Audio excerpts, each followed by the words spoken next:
ఇది కాదు ఈ ఛాలెంజ్లు, లేకపోతే వెటకారంగా మాట్లాడడం. నేను వెటకారంగా మాట్లాడడం మొదలు పెడితే అది నువ్వు ఎక్కడో ఊరేసుకుని సావాలి. ఏం వచ్చేస్తుంది? నన్ను గుడ్డు గుడ్డు గుడ్డు అంటున్నావు, నేను పప్పు పప్పు పప్పు అంట.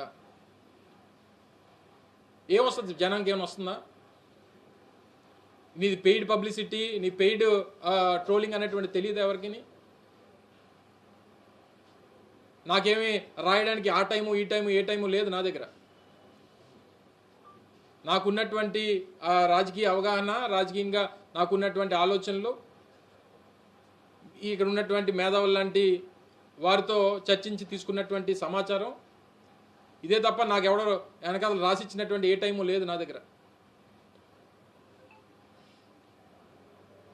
వర్ధంతికి జయంతికి తేడా తెలియనట్టు నువ్వు కూడా మాట్లాడేస్తే నీ గురించి. అందుకనే నిన్న ట్రోలింగ్లో నేను కాదు, నువ్వు జాతిపెద్దవి. నువ్వు